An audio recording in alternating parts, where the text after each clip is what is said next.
gonna seem like I'm angry at you. Yeah, you watching this video. I'm not angry at you. Yes, I am angry, and you do have some accountability in this. You see, helmet manufacturers and the cycling media are leveraging the Virginia Tech safety tests to mislead you and have some people possibly make unsafe and dangerous decisions. Okay, this is how it all started.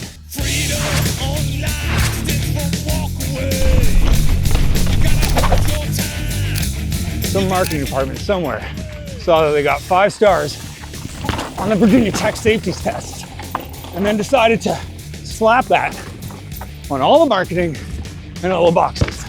The Virginia Tech tests are widely recognized as superior independent helmet testing. Superior because they involve rotational injuries. And rotational injuries are one of the causes of concussions, which are one of the most prevalent injuries in cycling. So the marketing team sends a press release worldwide extolling the virtues of their helmet, the safest helmet, as backed by independent third-party testing. Except that right there is a giant lie by omission. I get why they do it, why they slap it all over their marketing and the press releases and the boxes, because the helmet you buy, do you want that to be a 5-star helmet? Of course you do. Safety is the whole point of these ugly hats. And want is the whole point of marketing. But what the circle jerk of marketing is telling you is a 5-star ranked helmet may not actually be as safe for your head as a 4-star or maybe even a 3-star helmet. But at least as far as your head is concerned. These star ratings are actually already misleading before marketing gets their hands on it. In a world full of Google reviews and star-ranked restaurants, we as a society tend to use the rubric of star ratings as a qualitative measurement, which means someone watching this video might rank it 5 stars, or someone else might rank it 1 star. Guess what? You're both fucking right, because it's subjective. That being said, if you're rating it 1 star, please stop hate watching things. But some fancy scientists at Virginia Tech decided they wanted to get into creative writing, so they turned STAR into an acronym. To them, it stands for Summation of Tests for the Analysis of Risk, or STAR values. There's actual quantitative math scores involved in what people normally use as a purely subjective measurement. The devil's in the details, and as usual, the devil here is the white man, or rather, the head shape of the 50th percentile American male, who happens to be white. In scientific testing, science needs consistency. So, to test a helmet and measure the outcomes, you need a human head stuffed with sensors. That head also needs to be the same shape for as long as you run the tests. That's why cadaver heads aren't really an option.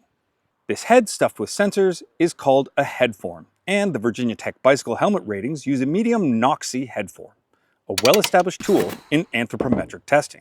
Understanding this head form is based on the shape of the 50th percentile American male is exactly where we can begin to see the lies. The lies here are the companies promoting their 5-star Virginia Tech ratings, telling you that they have the safest helmet, while omitting the fact that there's a 28% probability that your head falls within 1 centimeter of the NOxy head form that Virginia Tech is using. And that is if you're a US white adult male, which every other rider in the world who isn't is not. So if your head shape deviates from that of a stagecoach tilter, so will the results of your Virginia Tech score. Meaning that the helmet that rates 162nd on Virginia Tech's site might actually be the first safest helmet as per the Virginia Tech methodologies if they just used your shaped head.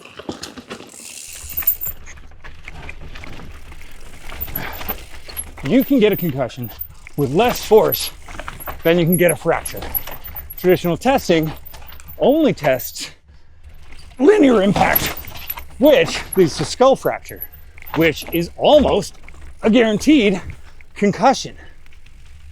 This is why the Virginia Tech ratings carry such importance, because they measure a potentially more relevant injury at a much higher fidelity. When Google Ads pushes me an ad for a helmet that is ranked 5 stars on the Virginia Tech tests, I want that helmet. and convincing me to take a 4-star helmet. Otherwise, it would be a fool's errand. Here's the thing. They had to use the forceps to get me out into this cold, cruel world. And now that leaves my head pretty far off from the shape that would get me a 5-star rating on the Virginia Tech safety standard. But the helmet manufacturers and Virginia Tech aren't telling me this.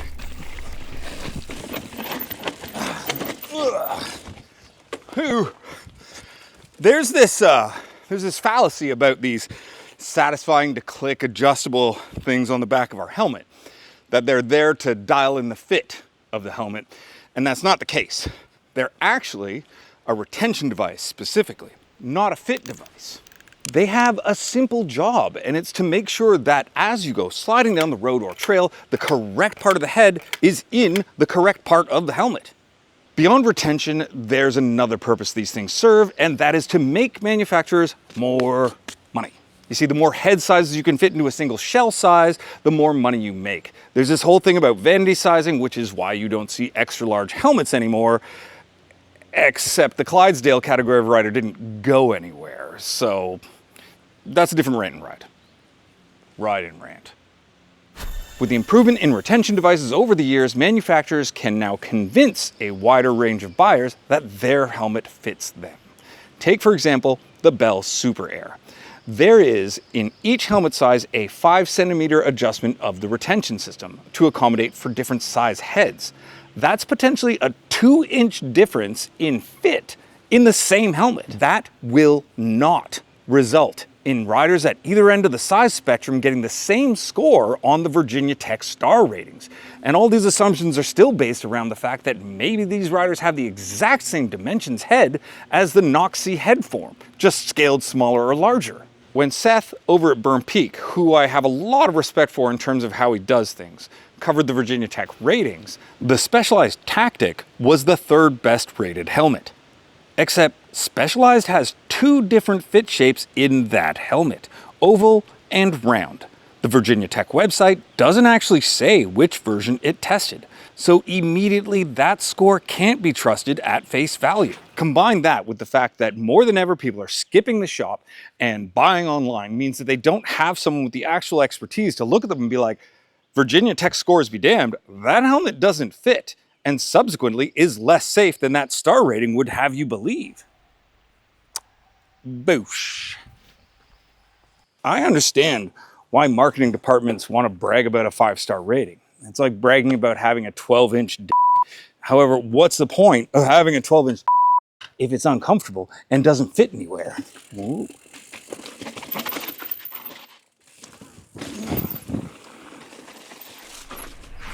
In one sense, this works, but in another, they've shifted from an objective consumer-first rubric to a prestige-preserving one. And that helps their system remain relevant, especially in marketing.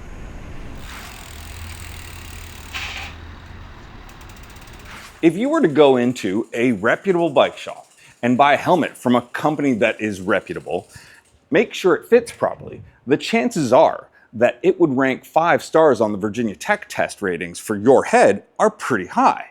You need to make sure that your head fits as close to the shell of the helmet as possible while using as little of the retention device as you can. Also, no pressure points. If any of that is a problem, it could be that you just need to try another brand's helmet.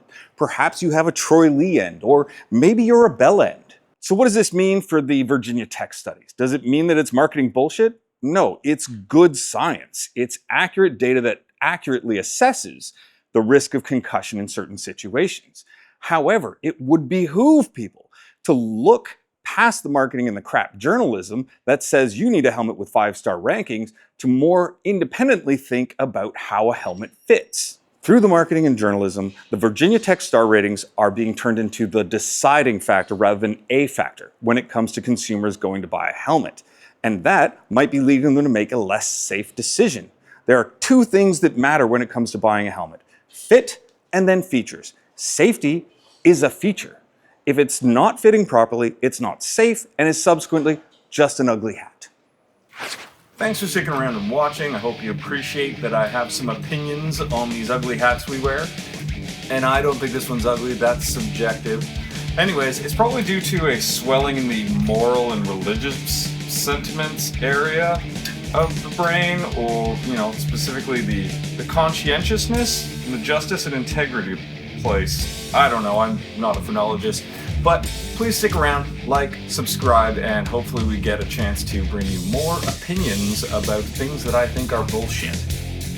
Also, my kid wanted me to make sure that I told everyone that phrenology is not a valid science.